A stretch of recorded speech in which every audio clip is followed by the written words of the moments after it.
प्रमुख पाहुणे म्हणजे तळेगाव दाभाडे इंडियन मेडिकल असोसिएशनचे विद्यमान अध्यक्ष डॉक्टर श्री दत्तात्रय गोपाळ घरे सर, त्यांचं सर्वप्रथम मी आपल्या स्टुडिओमध्ये सहर्ष स्वागत करतो. सर, आपलं सहर्ष स्वागत.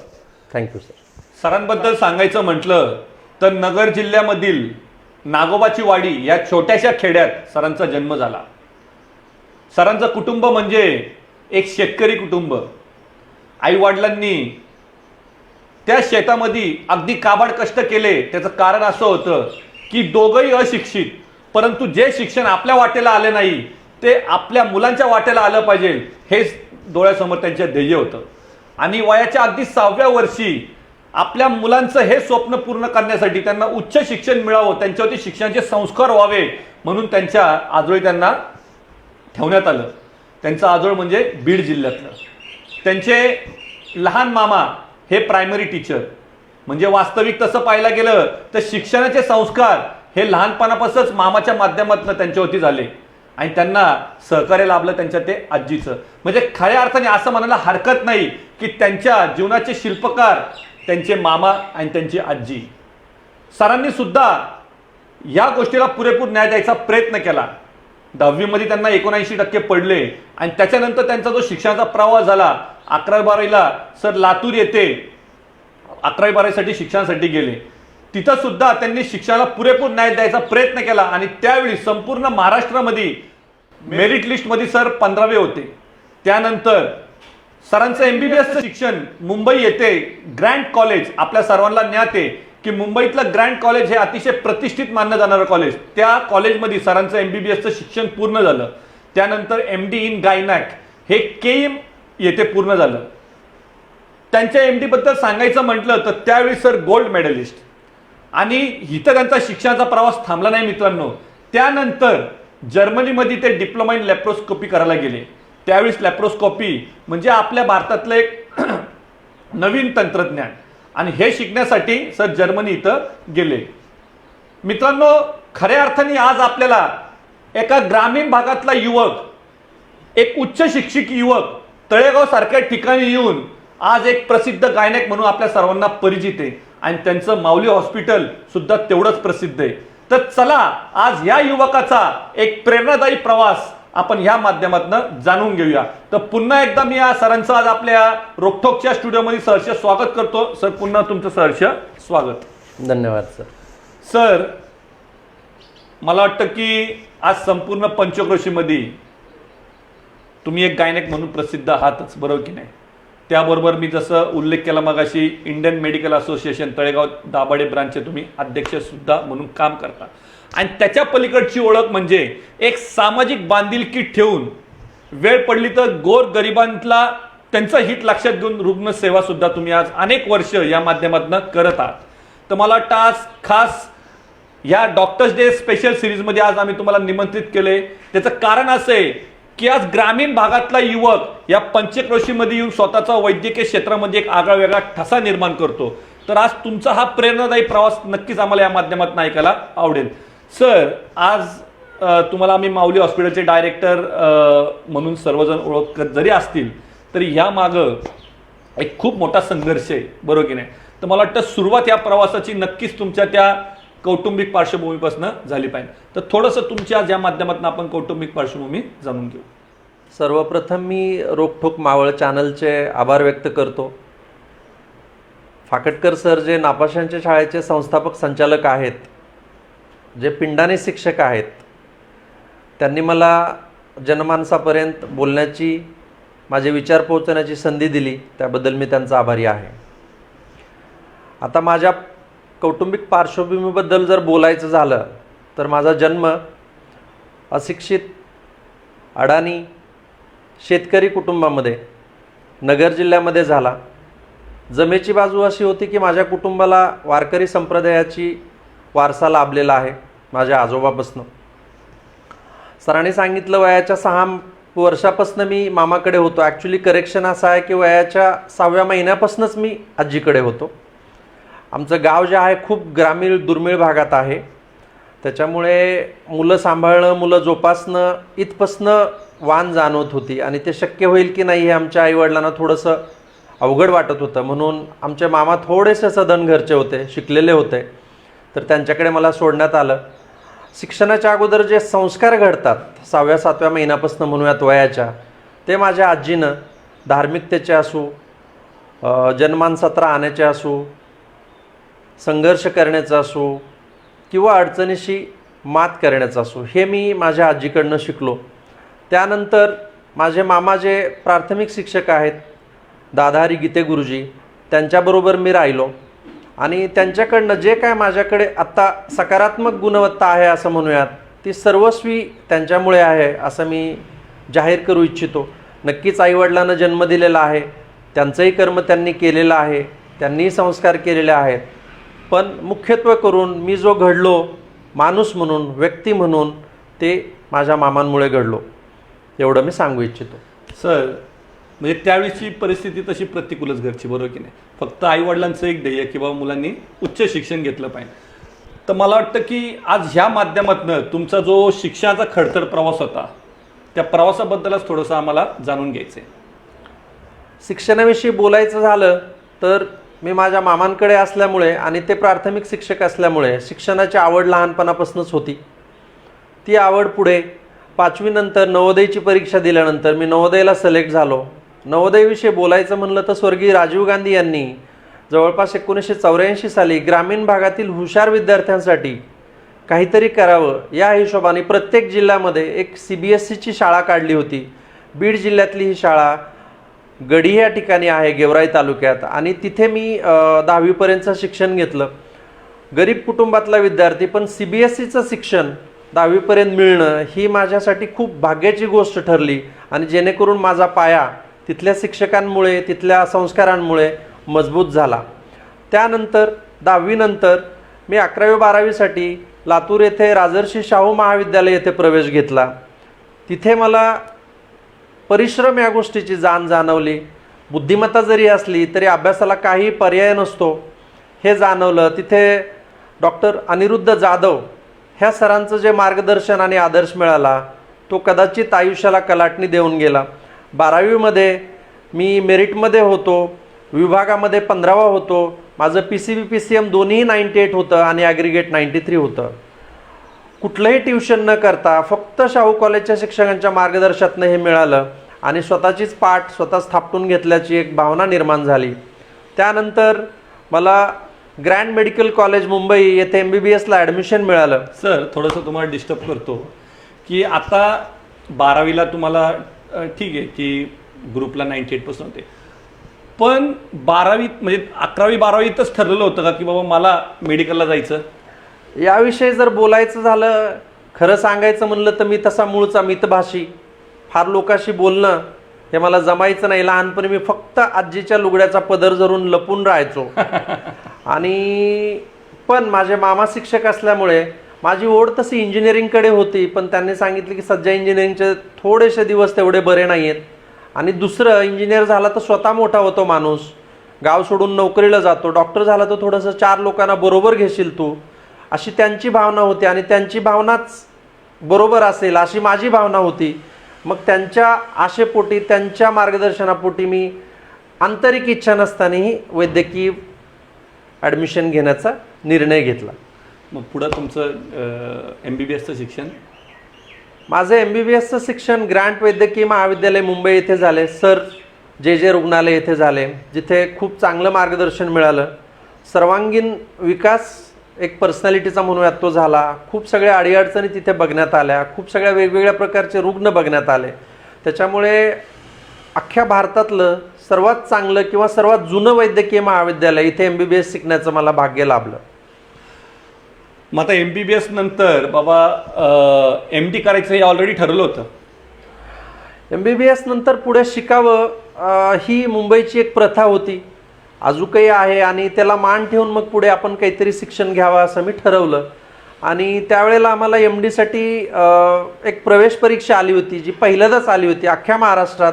माझ्या बॅचच्या वेळी पहिल्यांदा ती वैद्यकीय परीक्षा झाली आणि त्या परीक्षेमध्ये मला खूप चांगले गुण मिळाले. माझा रँक खूप चांगला आला आणि समाधानाची गोष्ट की मला जवळपास जी पाहिजे त्या ब्रँचमध्ये कुठल्याही मेडिकल कॉलेजला ॲडमिशन मिळत होतं पोस्ट ग्रॅज्युएशनसाठी, MD साठी. तर मी जेच्या बरोबरच KM रुग्णालय जे आहे मुंबईमध्ये तिथे जाण्याचा एक मानस केला आणि तिथे स्त्रीरोग विभागामध्ये मला प्रवेश मिळाला. 2002 साली माझं MDचं शिक्षण KM हॉस्पिटल मुंबई येथे चालू झालं. त्यावेळेस तुम्ही गोल्ड मेडलिस्ट MD मध्ये. MD बरोबर किंवा MDच्या नंतर मी DNB नावाची परीक्षा दिली, FCPS नावाचं एक डिग्री केलं post graduate, diploma in gynaecology ही परीक्षा दिली आणि सरतेशेवटी डिप्लोमा इन फॅमिली प्लॅनिंग नावाची एक जी परीक्षा असते ती दिली. त्याच्यामध्ये मला गोल्ड मेडल मिळालेलं होतं. सर, आता हा झाला तुमचा MD पर्यंतचा प्रवास, बरोबर की नाही? पण मला वाटतं की तुमचा शिक्षणाचा प्रवास इथं थांबला नाही. त्याच्यानंतर तुम्ही जर्मनीला डिप्लोमा इन लॅप्रोस्कोपी करायला सुद्धा गेले. तो प्रवास थोडासा. MD नंतर मला सुरुवातीला नायर हॉस्पिटल येथे लेक्चररचा जॉब मिळाला. तिथे स्वर्गीय डॉक्टर चंद्रशेखर हेगडे, दुर्दैवाने ते नाही आहेत आपल्याबरोबर आज, तर ते लॅप्रोस्कोपी करायचे आणि मी त्यांचा 3rd असिस्टंट असायचो. तर त्यांची ती उमेद 55-60च्या वयाला बघून असं वाटलं की आपल्याला पण नवीन काहीतरी शिकलं पाहिजे. त्यावेळेला दुर्दैवाने खूप सगळे ट्रेनिंग सेंटर इंडियामध्ये नव्हते लॅप्रोस्कोपीचे. त्यावेळेस हे तंत्रज्ञान तसं नवीनच इंडियामध्ये ते होतं, पण ट्रेनिंग सेंटर तेवढे नव्हते. जी लोक शिकून आले होते ती परदेशातनं शिकून आली होती आणि इंडियामध्ये त्या लेवलला शिक्षण नव्हतं. मग त्यानंतर मी त्यांची प्रेरणा घेऊन जर्मनीसाठी कील नावाचं जी युनिव्हर्सिटी आहे तर तिथे लॅप्रोस्कोपीसाठी जाण्याचा निर्णय घेतला. म्हणजे आता तुमचा जो शिक्षणाचा प्रवास मला वाटतं की सुरू झाला तुमच्या बीड जिल्ह्यामध्ये, बरोबर? 11वी-12वी झाली लातूरला, त्याच्यानंतर मुंबई आणि त्याच्यानंतर जर्मनी. हा एवढा सगळा प्रवास केला सर. ह्या माध्यमातून आज हे उच्च शिक्षणाला किती महत्त्व आहे, बरोबर की नाही? त्यावेळेस तुम्हाला ते माहीत होतं. तर ह्या माध्यमातून आज तुम्ही येणाऱ्या पिढीला या बाबतीत काय संदेश देणार सर? माझं एवढंच म्हणणं राहील की शिक्षण घेताना त्यातनं आपल्याला काय मिळेल ह्याचा फार विचार करू नये. कुठलंही शिक्षण असो ते कधीच वायाला जात नाही, कदाचित ते पिढ्यानपिढ्या कामाला येतं. शिक्षणासाठी बऱ्याचदा अडचणी तयार होतात, पण जर खरंच खूप इच्छा असेल तर त्याच्यावर परमेश्वर, निसर्ग, आप्तेष्ट, मित्र कंपनी नक्कीच मदत करून पुढे येते. मी सांगेल की जर्मनीला जाण्याच्या वेळी मी आयुष्यात पहिल्या वेळेला एक 2.5 लाखाचं पर्सनल लोन घेतलं होतं, जे खूप मोठा अमाऊंट झालं 2006 साली म्हणलं तर. पण मी माझी जी इच्छा होती ते शिकण्याची ती मात्र थांबवली नव्हती. एवढंच म्हणेल की शिक्षणाची जर आस असेल, आज धरली तर ती पूर्ण होते आणि पूर्ण करायलाच पाहिजे. तरुण वयात जर ती केली नाही तर नंतर कधी कधी खेद वाटतो. सर, जर्मनीमध्ये तुमचं शिक्षण पूर्ण झालं, बरोबर? मग त्यानंतर तळेगाव दाभाडे ह्या शहरात येण्याचा योग कसा आला? तळेगावात येण्याचा योग तसं म्हणलं तर डेस्टिनी म्हणूयात आपण. मी मुंबईमध्ये होतो, नायर रुग्णालयात नोकरीला होतो. माझी ज्या डॉक्टर आहेत त्या पिंपरी चिंचवड महानगरपालिकेत नोकरीला होता. मी मुंबईमध्ये, ती पुण्यामध्ये, असा काहीतरी आमचा प्रवास झाला होता आणि विकेंड मॅरेज टाईपचं काहीतरी चाललं होतं. तर एक पर्याय होता की तिने सोडून मुंबईला येणं किंवा मी सोडून पुण्याला येणं. आता जी व्यक्ती थोड्याशा ग्रामीण भागात जन्मलेली आहे त्याला मुंबईशी फार अटॅचमेंट नाही वाटत राहण्यासाठी जन्मभर, म्हणून मी पुण्यात येण्याचा निर्णय घेतला. आणि सुरुवातीला मी सेवाधाम हॉस्पिटल तळेगाव इथे नोकरी करण्यासाठी आलो. एक वर्षभर नोकरी केल्यानंतर मायमार मेडिकल कॉलेजला जॉईन होण्याचा निर्णय घेतला. त्याचा तुम्ही त्याग करून आज मायमार कॉलेजला त्यावेळेस तुम्ही प्राध्यापक म्हणून जॉईन झाले. तो किस्सा थोडासा आम्हाला या मुलाखतीच्या माध्यमातून ऐकायचा आहे सर. मी आयुष्यामध्ये थोड्या का करून वेगवेगळ्या वैद्यकीय सिस्टममध्ये काम केलेलं आहे. सरकारी नोकरी थोडे दिवस केली, त्याच्यानंतर महापालिकेची नोकरी केली, कॉर्पोरेट हॉस्पिटल म्हणूयात किंवा प्रायव्हेट प्रॅक्टिस म्हणूयात तीही केली. ते सगळं करताना हे जाणवलं की मी जे नायरला लेक्चरर म्हणून होतो ते मला पैसे खूप कमी देत होतं, पण समाधान पैशाच्या खूप पलीकडचं देत होतं आणि माझा जीव रमत नव्हता ॲक्च्युली. आणि परमेश्वराच्या कृपेने तळेगावच्याच नगरीमध्ये जिथे मी स्थायिक झालो होतो म्हणूयात किंवा जिथे मी राहत होतो तिथेच MIT संस्थेचं मायमार मेडिकल कॉलेज उपलब्ध होतं आणि मी तिथे जाण्याचा निर्णय घेतला. तिथे जॉईन पण झालो, फक्त आवडीपोटी. आता याचं असं म्हणेल मी की मी आणखी स्वित्झर्लंडला गेलेलो नाही आहे, पण जर आपण स्वित्झर्लंडला गेलो, जाणारी लोक असे सांगतात की 15 दिवस राहिल्यानंतर 16व्या दिवशी आपल्याला वाटतं की आपल्या घरी चला.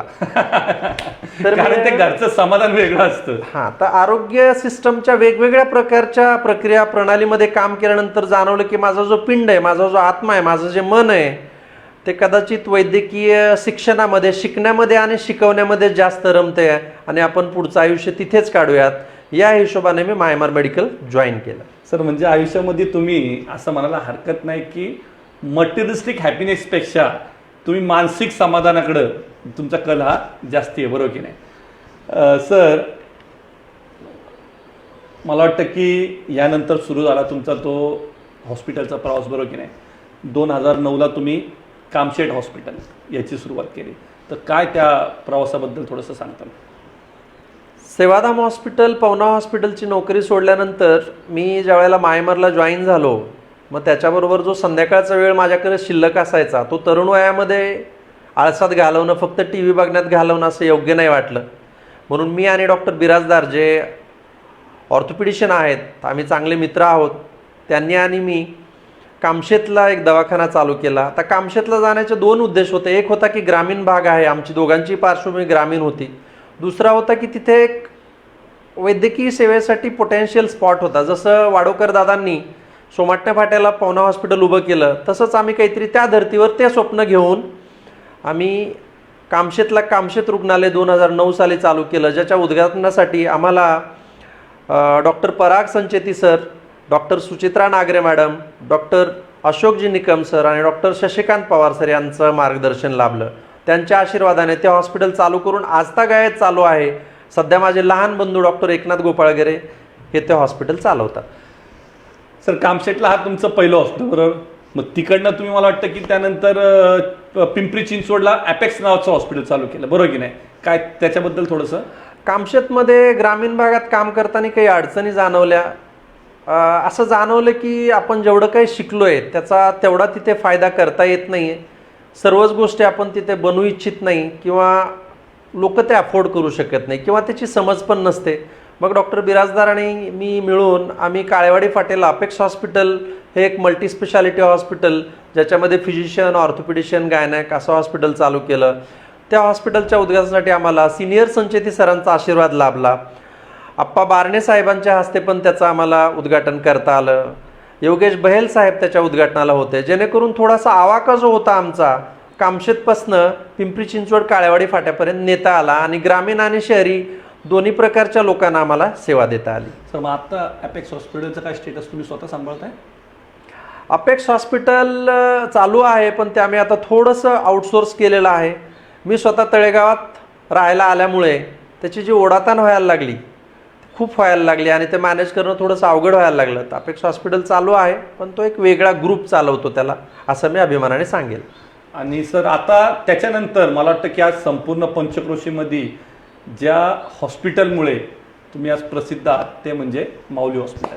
मला वाटतं त्याची स्थापना झाली 2011ला, बरोबर की नाही? तर मला सगळ्यात पहिला प्रश्न विचारायचा सर तुम्हाला, की असं कोणीतरी म्हटलेलं आहे की नावात काय, बरोबर की नाही? पण मी म्हणतो की या हॉस्पिटलच्याच नावात सर्वस्वी, बरोबर की नाही, की माऊली हॉस्पिटल, माऊली. तर मला तुम्हाला या माध्यमातून प्रश्न विचारायचा की ह्या हॉस्पिटलचं नाव माऊली ठेवण्यामागं कारण काय? एकदम मुळाशी जर जायचं झालं, मी सुरुवातीलाही नमूद केलं की तसं माझं कुटुंब हे वारकरी संप्रदायातलं आहे. माऊली ह्या शब्दालाच खूप मोठं आदर आहे आपल्या महाराष्ट्रामध्ये. त्याच्यानंतर सुदैवानी आळंदीच्या जवळ, खूप जवळ आपण इथे आहोत माऊलीच्याच आशीर्वादाने. आणि त्या उपरांत स्त्रीरोग आणि प्रसूती हा जो विभाग आहे आरोग्यसेवेतला, त्याच्याशी माय माता माऊली हे शब्द खूप साजेसे आहेत. आणि एक अंतकरणाला वाटलं की आपण काहीतरी वेगळं नाव ठेवूयात किंवा साजेसं नाव ठेवूयात, आणि या तिन्ही गोष्टीमुळे आम्ही माऊली हॉस्पिटल असं नाव ठेवण्याचा निर्णय घेतला. आणि जे माझे पार्टनर आहे डॉक्टर टिळे सर, त्यांनी त्याला दुजोरा दिला आणि आम्ही माऊली हॉस्पिटल चालू केलं. सर, काय या हॉस्पिटलबद्दल आज काय थोडंसं त्याची काय स्पेशालिटी काय आहे, किंवा थोडंसं विस्तृतपणे आज थोडंसं आम्हाला या माध्यमातून जाणून घ्यायला आवडेल? माऊली हॉस्पिटलची स्थापना किंवा सुरुवात आम्ही 2011मध्ये केली. त्याच्या सुरुवातीलाच त्यावेळेसचे विद्यमान आमदार बाळा बेगडे साहेब यांच्या हस्ते उद्घाटन झालं.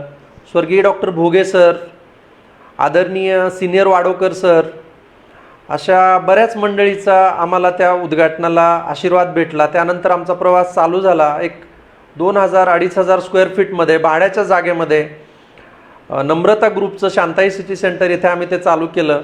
शैलेशभाई शहा, दीपकभाई शहा, संतोषजी खांडगे, स्वानंदजी खांडगे यांच्या मार्गदर्शनाने आम्हाला ते करता आलं. त्याच्यात आमची भरभराटही झाली म्हणूयात. आम्हाला लोकांचे आशीर्वाद लाभले, सदिच्छा लाभल्या, आम्ही लोकांपर्यंत पोहोचू शकलो. आज स्थितीला आम्ही अराऊंड एक 10,000 स्क्वेअर फीटमध्ये mother and child care centre असं चालवतो आहेत, ज्याच्यामध्ये वंध्यत्व निवारण, प्रसूती, दुर्बिणोद्वारी शस्त्रक्रिया, IUI लॅबोरेटरी, NICU ह्या सगळ्या गोष्टी आम्ही करण्यात आल्या. आमच्याबरोबर आम्हाला टिळेसर आणि मी, आम्हाला नंतर डॉक्टर प्रफुल्ल काशीद हे बालरोग तज्ज्ञ हेही जॉईन झाले आणि डॉक्टर युवराज बडे जे फिजिशियन आहेत हेही आमच्याबरोबरच असतात. त्यामुळे आम्हाला एक पूर्णत्वाची भावना येते. आणखी जास्त गोष्टी आम्ही तिथे करू इच्छितो, पण त्या हळूहळू करू इच्छितो. आणि जे पूर्वी इथून NICUसाठी पुण्याला जायला लागायचं ते थोडंसं आता थांबलेलं आहे. आणि क्रिटिकल केअर जे असतं, ज्याच्यामध्ये थोड्याशा सिरियस माता असतात, त्यांना दवाखान्यात ॲडमिट करून घेण्यासही धाडस वाढलं, कारण की डॉक्टर युवराज बडे आमच्याकडे 24 तास सेवा देतात. मला वाटतं की तुमची कौटुंबिक पार्श्वभूमी जाणून घेतली, शिक्षणाचा प्रवास जाणून घेतला, हॉस्पिटलचा प्रवास आपण आता थोडक्यात पाहिला, बरोबर की नाही. मला वाटतं की या प्रत्येक टप्प्यावरती आयुष्याच्या अशा बऱ्याच व्यक्ती भेटत असतात, त्यांच्याकडनं आपण काहीतरी शिकत असतो, बरोबर की नाही. तर या आयुष्याच्या प्रत्येक टप्प्यावरती असं काय तुम्हाला प्रत्येक व्यक्तीकडनं काय आणि कोणत्या त्या व्यक्ती की ज्यांच्याकडनं तुम्हाला शिकायला मिळालं असेल? मूळतः सुदैवाने माझं नाव आईवडिलांनी दत्तात्रय ठेवलेलं आहे. दत्तात्रयाला दत्तगुरू असंही म्हणतात. पण जर आपण थोडंसं मायथॉलॉजीमध्ये गेलो तर दत्तात्रयाचे 24 गुरु होते असं म्हणतात. तर माझ्याकडे नक्की 24पेक्षा मोठी लिस्ट आहे, कारण की मी कलियुगातला आहे. लिस्ट थोडी लांब आहे, पण ऐकावी अशी माझी इच्छा आहे, कारण की ते श्रेय त्यांना गरजेचं आहे. माझी सर्वात पहिली गुरु जर म्हणलं तर माझे आईवडील म्हणेल. आईवडील अडाणी असले तरी त्यांनी मला वाईटाची संगत ठेवू नको, कोणाचं वाईट करू नको जाणतेपणे, हे शिक्षण दिलं. त्यानंतर माझी आजी, अक्काजीला म्हणतो आम्ही, अक्काने मला कुठल्याही गोष्टीवर, कुठल्याही व्यक्तीवर काही अपेक्षा न ठेवता प्रेम करण्याचं शिकवलं. त्यानंतर माझे तिन्ही मामा माम्या यांनी दुसऱ्यासाठी काहीतरी करण्याची शिकवण दिली. समाजकारण किंवा सोशल वर्क म्हणतो आपण, पण ते मला बाळकडूसारखं माझ्या मामा मामींकडनं मिळालं. त्यानंतर माझे जे थोरले मामा शिक्षक आहेत, दादारी गीते गुरुजी, यांनी मला सर्वत्वाने घडवलं असं मी परत परत सांगू इच्छेल. आणि जे सर्व काही माझ्याकडे चांगलं आहे ते त्यांच्यामुळे आहे. त्यानंतर मी नवोदयला गेलो. नवोदयमध्ये CBSEचं शिक्षण त्या काळी मिळणं ग्रामीण भागात खूप मोठी गोष्ट आहे. सर्वच शिक्षकांनी तिथे आम्हाला एकदम टफ बनवलं. नवोदय म्हणजे जनमानसात राहून वेगळं न पडता वेगळं करून दाखवणं, असं त्याची संकल्पना होती. मी म्हणेल की त्याने माझं बालपण 10वीपर्यंतचं शिक्षण किंवा जडणघडण खूप चांगली घडवली. आणि जेणेकरून मला कुठल्याही संकटाला सामोरं जाण्याची संधी मिळाली किंवा धाडस मिळालं. 11वी-12वीमध्ये शाहू कॉलेजमध्ये परिश्रमाची मला जाण झाली आणि अभ्यास केल्यामुळे मला चांगले मार्क्स मिळू शकले आणि चांगल्या कॉलेजला ॲडमिशन मिळालं. ग्रँड वैद्यकीय महाविद्यालय इथं सर्व शिक्षकवृंद, सर्व डॉक्टर, सर्व नर्सेस, सर्व मामा मावशी यांच्याकडनंही निस्वार्थीपणे रुग्णासाठी काय करायचं असतं सरकारी दवाखान्यात हे कळालं. KM हॉस्पिटल येथे माझे जे पोस्ट ग्रॅज्युएट टीचर आहेत डॉक्टर निरंजन मायदेव, त्यांच्या शब्दातच मायदेव आहे, ते माझे मायबाप पण होते आणि देवरूपी लाभले. त्यांनी मला जनसेवा किंवा रुग्णसेवा यात देण्यासाठी पारंगत केलं. याबरोबर मी डॉक्टर पूर्णिमा सातोस्कर मॅडम यांचे नाव घेऊ इच्छितो. त्यांचंही मला खूप मार्गदर्शन लाभलं. वैद्यकीय क्षेत्रामध्ये पंक्च्युअलिटी काय असते मी सातोस्कर मॅडमकडनं शिकलो. त्यानंतर पुढे जर आलं तर तळेगावामध्ये आल्यानंतर कृष्णकांत वाडोकर सर, सत्यजित वाडोकर सर, वर्षा वाडोकर मॅडम यांच्यामुळे आपणही प्रॅक्टिस करू शकतो, रुग्णसेवा खाजगीमध्ये देऊ शकतो हे कळालं. त्यांचाही मी त्यासाठी ऋणी आहे. त्यांना गुरुस्थानी ठेवतो. त्यानंतर मी मायमार वैद्यकीय महाविद्यालय जॉईन केलं. आता मायमार हा मोठा वटवृक्ष आहे किंवा माईर संस्थेचं एक छोटंसं युनिट आहे. मायमारमध्ये गेल्यानंतर तिथे प्राध्यापक डॉक्टर विश्वनाथ कराड सर यांची एक संकल्पना आहे मूल्य शिक्षण किंवा व्हॅल्यू बेस्ड एज्युकेशन. हा माझ्या आयुष्यातला परमोच्च पॉईंट म्हणेल किंवा कळस म्हणेल. डॉक्टर विश्वनाथ कराड सरांची जी ही संकल्पना आहे मूल्य शिक्षण किंवा व्हॅल्यू बेस्ड एज्युकेशन, हे मी शिकतोय आणि शिकवतोय आणि शिकत राहील आणि शिकवत राहील आणि आयुष्यभर हे करण्यामध्ये मला सर्वात मोठं समाधान राहील. तर एवढ्या सगळ्या मंडळीचं म्हणजे माझ्या आईवडिलांपासून आदरणीय डॉक्टर विश्वनाथ कराड सर इथपर्यंतच्या लोकांना मी गुरुस्थानी ठेवतो. मला वाटतं की आज सरांनी ज्या त्यांच्या भावना व्यक्त केल्या, प्रत्येक टप्प्यावरती त्यांना ज्या व्यक्ती गुरुस्थानी लाभल्या, आज त्या सगळ्यांचंच ऋण त्यांनी या मुलाखतीच्या माध्यमातून व्यक्त केले. खऱ्या अर्थाने मला वाटतं की माणूस कितीही मोठा झाला, किती यशस्वी झाला, तरी सुद्धा आपल्याला आयुष्याच्या प्रत्येक टप्प्यावरती ज्या व्यक्ती गुरुस्थानी लाभल्या त्यांचे ऋण व्यक्त करायचं हे भाग्य आज सरांना इथं लाभलंय. मला वाटतं की हे खरं मी म्हणतो की ह्या खऱ्या व्हॅल्यूज असतात एका यशस्वी व्यक्तीच्या, आणि नक्कीच आपण मला वाटतं या व्यक्तीकडनं ते शिकण्यासारखं या मुलाखतीच्या माध्यमातून. सर मला वाटतं की तशी तुमची घरची परिस्थिती पाहिल्यापासून हलाखीचीच, बरोबर की नाही? मेडिकलचं शिक्षण घेणं सोपं नाही, बरोबर की नाही? मग ह्या संपूर्ण प्रवासामध्ये अशा बऱ्याच व्यक्ती असतील की ज्यांचं तुम्हाला या सर्व प्रवासामध्ये सहकार्य लाभलं, की जेणेकरून तुम्हाला हा प्रवास करा आपण म्हणून थोडासा सोयीस्कर झाला, तर अशा कोणत्या व्यक्ती होत्या? ग्रांट वैद्यकीय महाविद्यालय मुंबई येथे शिकत असताना आर्थिक अडचणी बऱ्याचशा आल्या, त्याच्यात बऱ्याच लोकांकडनं मदत झाली. म्हणजे अगणित नावं आहेत जे घेणं अशक्य आहे. 2 नावं मी प्रामुख्याने घ्यायचं विसरूच शकत नाही. माझे सहकारी मित्र डॉक्टर वसंत गोळवे, जे सध्या स्वतः प्लास्टिक सर्जन आहेत, ते तसे वयाने माझ्यापेक्षा लहान होते आणि तिथे माझे ज्युनियर होते, पण त्यांनी मला पूर्ण वैद्यकीय शिक्षणामध्ये आपण म्हणूयात घासातला घास घालून मोठं केलं, जगवलं आणि त्यांची आमूलाग्र मदत झाली मला. त्याच वेळेला डॉक्टर रामदास बांगर, जे आता नगरला पिडियाट्रिशियन म्हणून आहेत, तेही मला लहान ज्युनियर असताना त्यांनी मला खूप मदत केली. त्याचबरोबर माझे शाळेतले एक मित्र डॉक्टर जयदत्त भालशंकर, जे आता सध्या पॅरिसमध्ये स्थिर आहेत, त्यांनी माझ्या शिक्षणामध्ये खूप मदत केलेली आहे. म्हणजे एकदम वही, पेन, पाटी, पुस्तक, कपड्यापर्यंत ह्या गोष्टी माझ्यापेक्षा लहान किंवा माझ्याबरोबरीच्या लोकांनी, वर्गमित्रांनी मला त्यावेळेला पुरवलेल्या आहेत आणि त्यांचं आभार किंवा ऋण व्यक्त न करणं म्हणजे मोठी कृतज्ञता राहील असं माझं म्हणणं आहे. सर मला वाटतं की तुमचा जीवन प्रवास जाणून घेत असताना अशा काही अविस्मरणीय आठवणी आहेत की मला वाटतं ह्या माध्यमातून त्याचा उलगडा होणं गरजेचं आहे.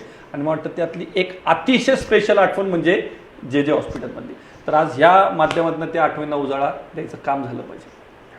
जसं मी सांगितलं 1995 साली मी ग्रांट वैद्यकीय महाविद्यालय मुंबईला जॉईन झालो आणि त्या काळी जी आर्थिक स्थिती होती आमची घरची, ती थोडीशी म्हणजे खूपच हालाकीची तशी होती. बऱ्या अंशी काही अंशी मला मदत मामांकडनं शिक्षणासाठी होत होती, पण ती तशी तुटपुंजी पडत होती, कारण की मुंबई ही आपल्या देशाची आर्थिक राजधानी म्हणली जाते, महागडं शहर आहे तसं बघितलं तर तिथे असताना सगळ्यात महत्त्वाची जी गोष्ट आहे राहण्यासाठी, तर हॉस्टेलची व्यवस्था होती तिथे, जी जवळपास फ्रीच होती असं म्हणूयात. खाण्याची जी व्यवस्था होती ती थोडीशी वेगळी होती.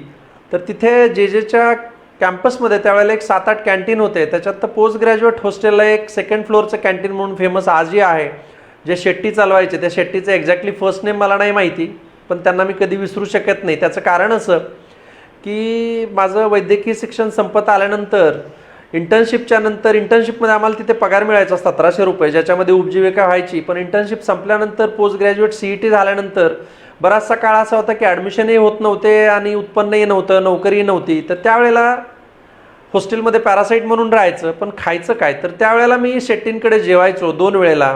मित्रांनो मी सांगेल की 95 साली तिथे 7.5 रुपयाला एक राईस प्लेट मिळायची, जे सर्वसामान्य व्यक्ती 2 राईस प्लेट दिवसाला खाऊन जगून निघायचं. 2000 सालापर्यंत ती 11 रुपयाला झाली होती, पण ते 11 रुपये पण त्या काही फार मोठा अमाऊंट असायचं. तर जवळपास 8-9 महिन्यापर्यंत मी शेट्टींकडे जेवण करायचो आणि पैसे उधारीच्या रजिस्टरमध्ये लिहून ठेवायचो.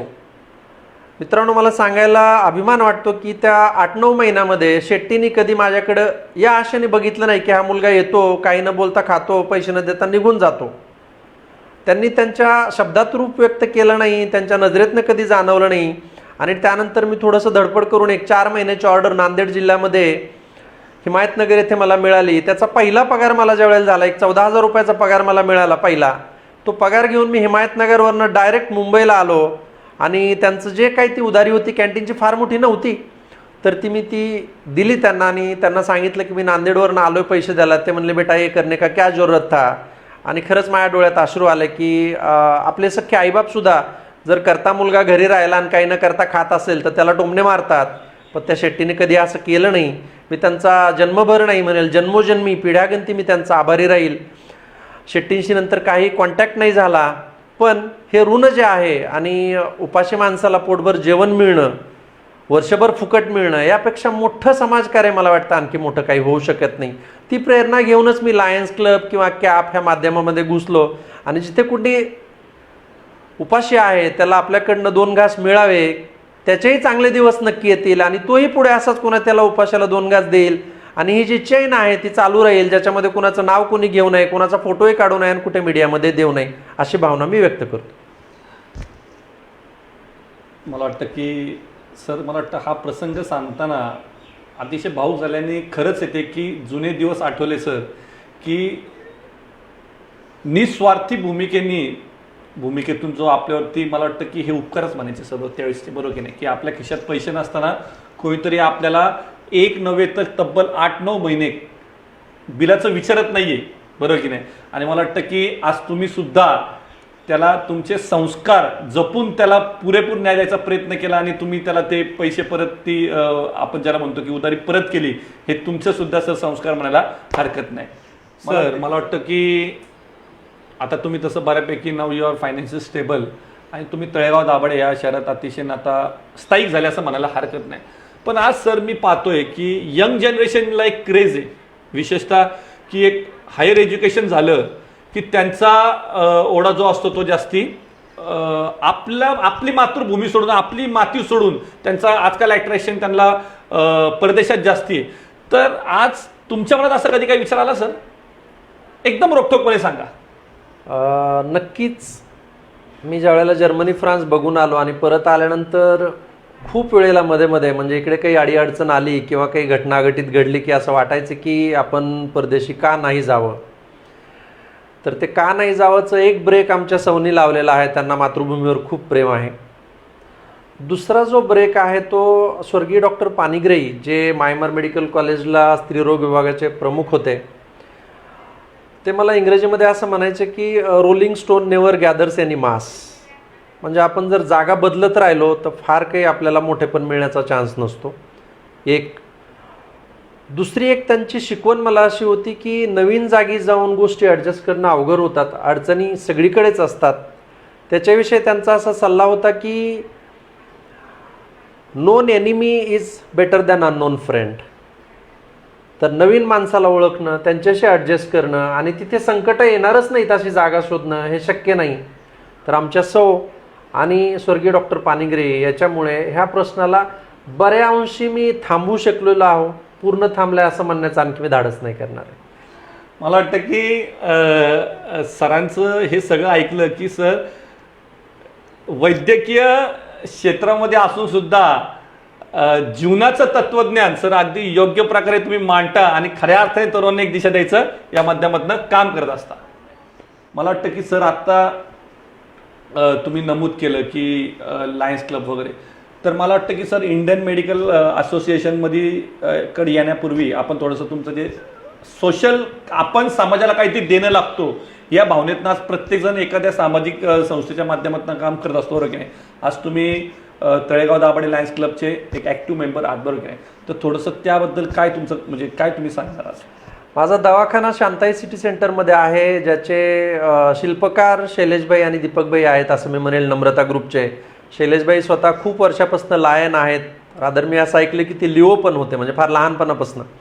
तर त्यांचं सारखं मला म्हणणं असं आहे की तुम्ही आमच्याबरोबर या. बऱ्याचशा मीटिंग, त्यांच्या ॲक्टिव्हिटी मी अटेंड करायचो मेंबर नसतानाही, आणि हळूहळू मला त्याची ओढ लागली. साहजिकच मी असं म्हणलं की संगती जर चांगली असेल तुम्हाला, तो बरोबर चांगलं वाईट आपल्या मनाला कळतं आणि आपण त्याच्यापैकी चूज करतो आणि त्याच्याकडे वळले जातो. लायन्स क्लबमध्ये दीपकभाई शाह असोत, शैलेशभाई शाह असोत, बाकी सर्व मेंबर्स असोत, हे ज्या पद्धतीने निस्वार्थी पद्धतीने काम करतात जनमानसात जाऊन, मग ते विद्यार्थ्यांसाठी सायकली असो, बेघरांसाठी आसरा असो, अनाथांसाठी अनाथाश्रम असो, भुकेल्यांसाठी जेवण असो, पोलिसांसाठी जॅकेट असो, काही म्हणजे अगणित ॲक्टिव्हिटी करतात. मी तर म्हणजे त्या म्हणेल की समुद्राचा एक थेंब आहे. ते ज्या पटीत गोष्टी करतात त्याच्या मी खूपच कोपऱ्यामध्ये आहे. फक्त एवढंच आहे की मला अभिमान आहे मी त्यांच्या संगतीत आहे. आणि मला थोडं ना थोडं काही ना काही फुलानं फुलाची पाकळी मावळातील जनतेसाठी म्हणू किंवा आणखी कोणी गरजू म्हणू यांच्यासाठी करण्याची लायन्स क्लबच्या थ्रू संधी लाभते. त्याबद्दल मी त्या सगळ्यांचाही आभारी आहे. डॉक्टर अमित कुलकर्णी जे लायन्स क्लबचे अध्यक्ष राहिलेले आहेत, जे IMAचे अध्यक्ष राहिलेले आहेत, डॉक्टर भंडारी सर आहेत. डॉक्टर मंडळी तिथे असल्यामुळे मला थोडंसं परक जाणवलं नाही. इन जनरल असं म्हणलं जातं की हे थोडासा वेगळा ग्रुप असतो, बिझनेस ग्रुपच असतो, डॉक्टरांचं तिथे काय घेणं देणं. पण डॉक्टर मंडळी तिथे असल्यामुळे मला तिथे थोडंसं हायसं वाटतं आणि त्यांच्यामध्ये मन रमून जातं. सर मला वाटतं की हे झालं तुमचं सोशलबद्दल, बरोबर की नाही. पण मला वाटतं की तुमच्या आयुष्याचा एक मी म्हणून महत्त्वाचा घटक म्हणजे इंडियन मेडिकल असोसिएशन आहे. त्या Indian medical association Talegaon Dabhade शहराच्या ब्रांचचे तुम्ही आज विद्यमान अध्यक्ष आहे. गेली 5-6 वर्ष, बरोबर की नाही, तुम्ही सेक्रेटरी म्हणून काम केलं. तर काय असते संस्थेबद्दल तुम्ही सांगा. मी असं म्हणेल की सर्वसामान्यरित्या आपल्या देशामध्ये सुदैवाने किंवा दुर्दैवाने कुठल्या ना कुठल्या नावाखाली आपण एकत्र येत असतो. म्हणजे विभाग म्हणा, धर्म म्हणा, संस्कार म्हणा, गाव म्हणा, राजकीय क्षेत्र म्हणा, शाळा म्हणा, असं आजकाल तर ग्रुप बनवायची फॅशनच आहे. तर मी सर्वप्रथम स्वतःला माणूस समजतो, ज्याची माझे काही कर्म आहेत, जबाबदाऱ्या आहेत, त्या आपण पार पाडल्या पाहिजे.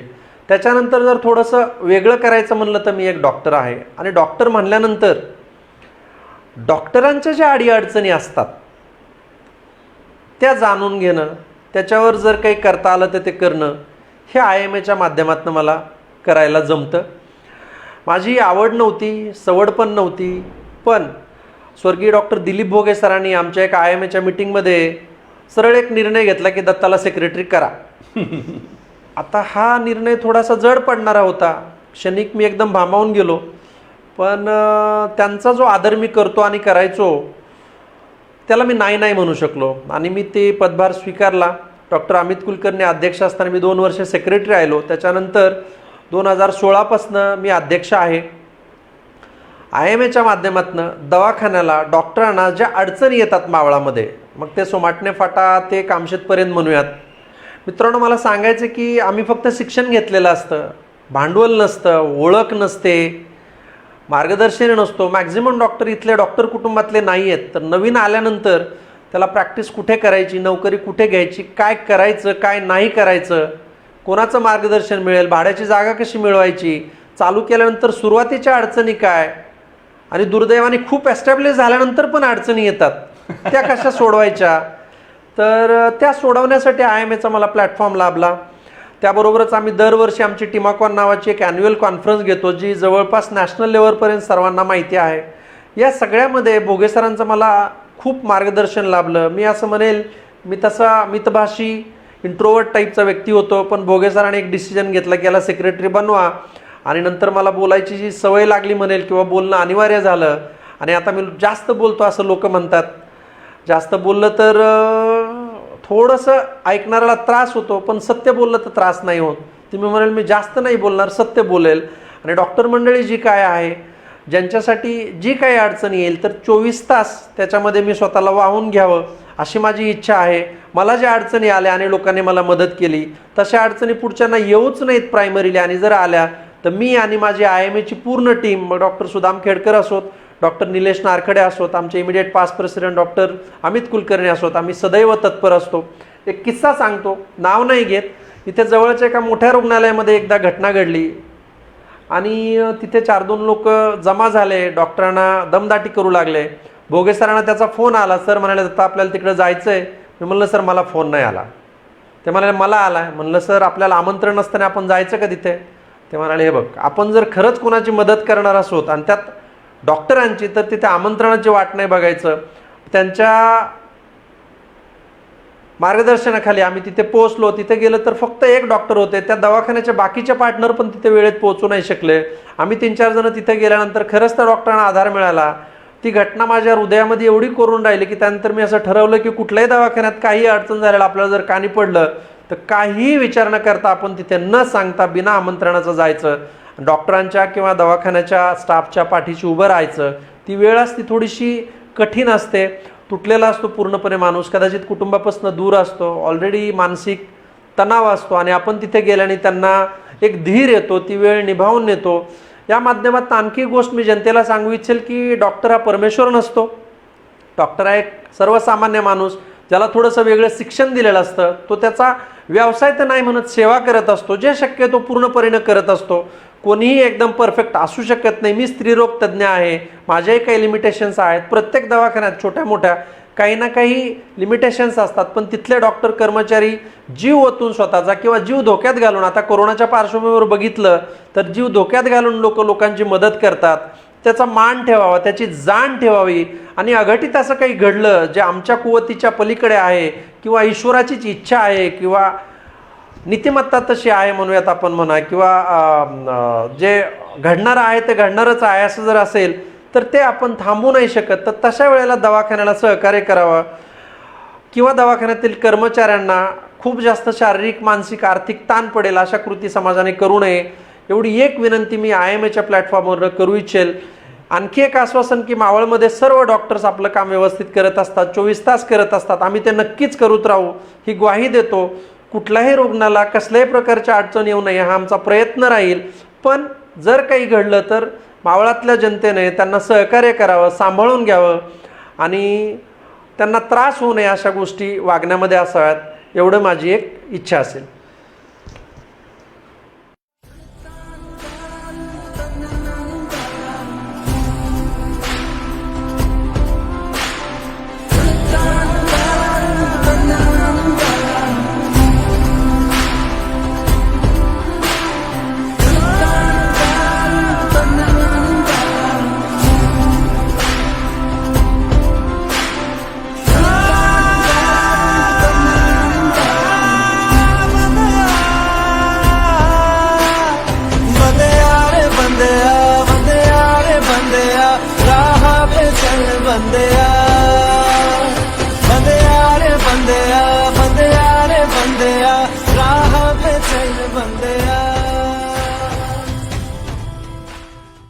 सर, मला वाटतं की आपल्या रोकटोकच्या माध्यमातून जनतेच्या मनात जे आहे ते नक्कीच आपण या माध्यमातून पुढे आणण्याचा प्रयत्न करत असतो. आज योगायोगाने इंडियन मेडिकल असोसिएशनचे अध्यक्ष, म्हणजे तुम्ही तसं पाहायला गेलं तर यू आर रिप्रेझेंटेटिंग डॉक्टर्स, बरोबर की नाही, number of doctors in Maval taluka. तर मला वाटतं या माध्यमातून तुम्हालाच हा प्रश्न विचारणं योग्य राहील, जे जनतेच्या मनात आहे अगदी रोखठोकपणे, की आज जनतेच्या मनात अशी एक भावना झालेली आहे की मेडिकल प्रोफेशन जे आहे ते कुठतरी व्यावसायीकरणाकडे वळतंय. प्रश्न माझा योग्य सर? प्रश्न नक्कीच योग्य आहे, हा जनतेच्या मनातला प्रश्न आहे, साजेसा पण आहे. त्याचं उत्तर मी तुम्हाला एकदम सखोल देऊ इच्छितो, कारण की त्याचं उत्तर माझ्याकडे आहे. आता हा प्रश्न आहे की आरोप आहे, हे पहिल्यांदा आपण जाणून घेऊयात. माझ्या मते हा फक्त प्रश्न नाही, हा आरोप आहे. ह्या प्रश्नाचं उत्तर असं राहील की सध्याच्या काळामध्ये, कलियुगात म्हणूयात आपण किंवा नजीकच्या काळामध्ये, कुठलंही क्षेत्र व्यावसायीकरणापासून दूर झालेलं नाही आहे. शिक्षण क्षेत्र म्हणूयात, व्यवसाय म्हणूयात किंवा राहिलेली सर्व क्षेत्र. आता जर समाजामध्ये सगळीकडेच व्यावसायीकरण असेल किंवा समाजच आम्हाला जर व्यावसायिक म्हणत असेल, जे आम्ही स्वतःला सेवा म्हणतो, तर ते व्यावसायीकरण काही अंशी झालेलं आहे. त्याच्यामध्ये जी भर पडलेली आहे ती म्हणेल की कॉर्पोरेट सेटअप ज्या वेळेला उतरले, म्हणजे मोठे मोठे बिझनेस ग्रुप ज्या वेळेला दवाखाने काढायला लागले, त्यांनी त्याच्यामध्ये मोठं भांडवल गुंतवलं आणि त्यांना त्याच्यातनं रिटर्न्स पाहिजे होते. अशा वेळेला थोडंसं हे गोष्टी चालू झाल्या की व्यावसायीकरण झालं. त्या पुढची बाजू असं म्हणेल की इवन ग्रामीण भागामध्ये लोकांना खूप उच्च कोटीची तत्पर अशी सेवा पाहिजे असते. उच्च कोटीची आणि तत्पर सेवा माफक दरामध्ये देणं थोडंसं अवघड असतं. साधा आपण हॉटेल इंडस्ट्री घेतली तर रस्त्यावरचा एकदम चवदार चहा 2 रुपयाला 5 रुपयाला मिळतो, तोच तुम्ही 3 स्टार 5 स्टारला गेल्यावर 400-500 रुपयाला पिता. चव चहाची कदाचित तीच असते. त्याच पद्धतीनं दवाखान्यामध्ये पण छोट्या दवाखान्यात सेवा जरी चांगली मिळाली तरी हॉस्पिटलबरोबर हॉस्पिटॅलिटी जर इम्प्रूव्ह करायची असेल तर मात्र तिथं खर्च वाढतो आणि तो जनतेला कदाचित मान्य करायला लागेल जर आपल्याला सेवा इम्प्रूव्ह करायची असेल. हा एक भाग झाला. दुसरा असा आहे की नवनवीन जर इक्विपमेंट आणायचे असतील, वेगवेगळी जर उपचारं आणायची असतील, जे भारतातले असोल परदेशातले असोल, जे आता आवश्यक आहेत. 10-15 वर्षापूर्वी बघितलं तर किती सिटी स्कॅन मावळामध्ये होते, किती MRI होते, आता ते आहेत. पूर्वी एखाद्या हेड इंजुरीच्या माणसाला इथून पुण्यात सिटी स्कॅनला जायला लागायचं, आता ते इथेच होतं. त्याचा खर्च पडतो, पण त्यांनी वेळ वाचतो, जीव वाचतो. खर्च जो झाला आहे तो भरून निघू शकतो, वेळ गेलेला आणि जीव गेलेला मात्र परत मिळत नाही. तर मी एवढंच म्हणेल, मावळ डॉक्टर्सचा मी सदस्य आहे, इंडियन मेडिकल असोसिएशनचा अध्यक्ष आहे, मायमार वैद्यकीय महाविद्यालय इथे मी प्राध्यापक आहे, डॉक्टर भाऊसाहेब सरदेसाई रुग्णालय इथे मी उपवैद्यकीय अधीक्षक आहे. या सर्वाच्या माध्यमातून म्हणेल की जर आम्हाला तुम्हाला समाजाला चांगली सेवा द्यायची असेल तर त्याची माफक किंमत, योग्य त्याचा जो दर असतो तो आपल्याला मान्य करायला लागेल. चांगली सेवा नक्कीच मिळेल, पण ती एकदम मोफत मिळणं थोडंसं अवघड आहे. नक्कीच वैद्यकीय व्यवसायाचं खूप पराकोटीचं व्यावसायीकरण होणं हे मात्र मला मान्य नाही आहे. तर ते आमच्या सगळ्याकडनं होणार नाही आहे. ती मात्र आम्ही काळजी घेऊयात आणि सर्वांना माफक दरात तत्परतेची 24 तास सेवा मिळेल असं मी आश्वासन देतो. आणि तुमचा आरोप स्वीकारत योग्य उत्तरासह परत करतो. मला वाटतं की सरांनी आज त्यांच्यासुद्धा भूमिका मांडण्याचा प्रयत्न केला आहे. सर, येणाऱ्या काळात आमच्या रोखोकची एकच याच्यातनं एक तुम्हाला विनंती राहील की तुम्ही सगळ्या गोष्टी ज्या मांडल्या की तुम्हाला जर चांगली सर्व्हिस पाहिजे असेल तर तुम्हाला त्याचं you have to pay for it, बरोबर आहे. याचं कुठेतरी एक बॅलन्स येणाऱ्या काळात नक्कीच तुमच्या माध्यमातून होईल हीच अपेक्षा व्यक्त करतो. आणि आपण पुढे जाऊया. सर, मला वाटतं की आत्तापर्यंत आपण हा सगळा जो प्रवास पाहिला, तर येणाऱ्या काळामध्ये कारण आज आम्ही तुमचा जो प्रवास पाहिला की ग्रामीण भागातनं एक युवक येतो आणि या वैद्यकीय क्षेत्रातलं तो उच्च शिक्षण घेतो आणि आज तळेगाव दाभाडे सारख्या ठिकाणी आज माऊली हॉस्पिटलच्या माध्यमातून मी म्हणेन की चांगल्या प्रकारची वैद्यकीय सेवा देण्याचा प्रयत्न करतो आणि मी म्हणेन याला रुग्णांची सेवा करण्याचा तो प्रयत्न करतो. सर, तर मला वाटतं आज हा तुमचा जो एवढा मोठा एक्सपिरियन्स आहे क्षेत्रातला, तर येणाऱ्या विशेषतः ग्रामीण भागातल्या या फील्डमध्ये येणाऱ्या तरुणांना तुम्ही आज आमच्या रोखोकच्या माध्यमातून काय संदेश देणार? मी स्वतः ग्रामीण भागातला आहे, ग्रामीण भागाशी माझी नाळ जोडलेली आहे.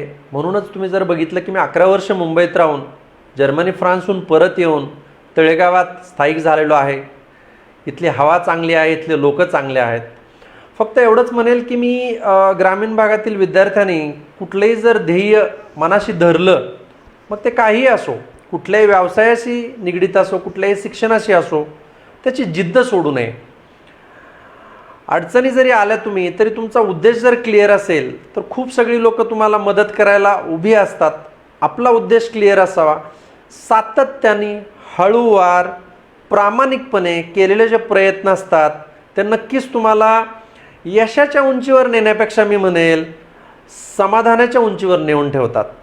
आणि ते कुठल्याही वेळेला कोणीही तुमच्याकडनं चोरून नेऊ शकत नाही किंवा कोणीही ते तुमच्यापासून दूर करू शकत नाही. तर आपलं जे ध्येय आहे, मग ते प्रगतशील शेतकरी होणं असो, डॉक्टर होणं असो, इंजिनियर होणं असो, शिक्षक होणं असो, ते आपण उराशी नक्की बाळगावं. त्याच्यासाठीच माणसाचा जन्म आहे. आणि त्याच्या दृष्टीनं हळूवारपणे योग्य मार्गदर्शन घेऊन, आता तर सोशल मीडियामध्ये कामापेक्षा जास्त मार्गदर्शन मिळतं जे कधी कधी माणसाला भरकटावून नेतं. तर योग्य मार्गदर्शन घेऊन योग्य प्रयत्न करून ते समाजाला परत अर्पण करण्याच्या भावनेने आपण काम केलं पाहिजे, जेणेकरून आपलं आयुष्य, आपल्या कुटुंबाचं आयुष्य, आपल्या आजूबाजूचं आयुष्य आपल्याला सुधारता येऊ शकतं. मला वाटतं सरांनी योग्य असा संदेश येणाऱ्या विशेषतः ग्रामीण भागातल्या युवकांना या माध्यमातून देण्याचा प्रयत्न केला आहे. मला वाटतं की आपली मुलाखत आता कन्क्लुडिंग राऊंडकडे जात असताना सरांच्या सौ त्यासुद्धा आज एक डॉक्टर आहे, त्यांनासुद्धा मी आज आपल्या स्टुडिओमध्ये निमंत्रित करतो.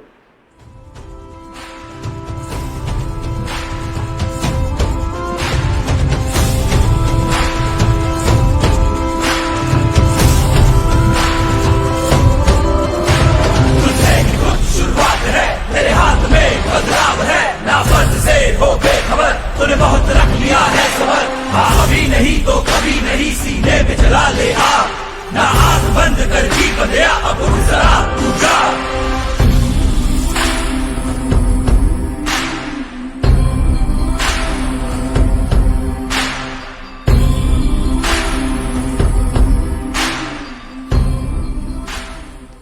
आज आपल्या स्टुडिओमध्ये सौ वैशाली दत्तात्रय गोपाळ घरे मॅडम या सुद्धा उपस्थित आहे. मॅडम, मी आपलं सहर्ष स्वागत करतो.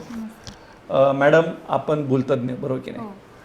मला वाटतं की रॅपिड राऊंडकडे जात असताना मॅडम विश्लेषण अजिबात करायचं नाही, फक्त रॅपिड उत्तर द्यायचं आहे.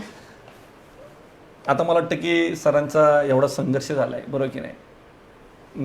नगरवरून लातूरवरून मुंबई, मुंबईवरनं जर्मनी आणि जर्मनीवरनं तळेगाव. आता सर कुठेतरी सेटल आहे बरोबर की नाही? तर सरांनी आता थोडासा फॅमिलीला पण जास्ती वेळ देणं गरजेचं आहे बरोबर की नाही? तर सरांबरोबर 2 आवडते डेस्टिनेशन्स की सरांना घेऊन जायचं आहे, मग it might be Indian destination और फॉरेन. महाबळेश्वरला जायला आवडेल किंवा मग कुल्लू मनाली वगैरे. महाबळेश्वर, कुलू मनाली. आणि सर मला वाटतं तुम्ही सुद्धा मॅडमला आश्वासन देणं गरजेचं आहे आज रोकटोकच्या माध्यमातून. सर, आत्तापर्यंत आयुष्यामध्ये 2 मिळालेल्या तुम्हाला प्रेशियस गिफ्ट्स. मला जे आयुष्यात 2 प्रेशियस गिफ्ट मिळाला. 1987 साली माझे मामा गीते गुरुजी यांनी मला एक HMTची घडी दिली होती, ज्याची 460 रुपये किंमत होती त्या काळी, आठवते. आणि 2020मध्ये स्वर्गीय डॉक्टर दिलीप भोगे सरांनी मला एक घडी दिली होती. ह्या 2 घड्या माझ्यासाठी खूप प्रेशियस आहेत.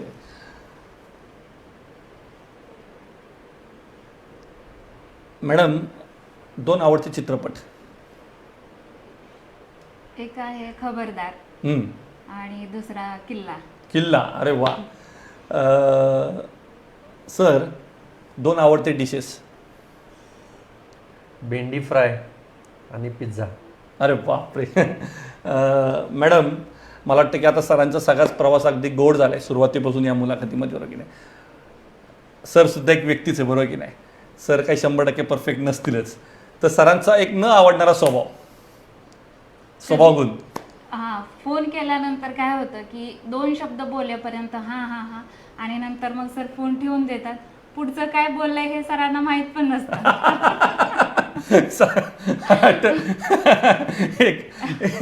एक अर्धांगिनी सरांबद्दल एवढं रोखटोकपणे मांडू शकते बरोबर की नाही? सर ते आमच्या घरच्यांच्या बद्दलच असेल, दुसरा फोन घेत असतील ते व्यवस्थित. सर, 2 डॉक्टर्स की ज्यांचा आयुष्यभर तुमच्यावरती प्रभाव राहिलेला आहे. एक डॉक्टर BC रॉय, स्वर्गीय BC रॉय, आणि दुसरे डॉक्टर स्वर्गीय दिलीप भोगे. मला वाटतं की सरांचा हा संपूर्ण प्रवास आज आपण आज इथे मांडण्याचा प्रयत्न केला. नक्कीच येणाऱ्या काळामध्ये तरुण पिढी सरांकडनं ही प्रेरणा नक्की घेईल. सर, जाता आमच्या रोखठोकला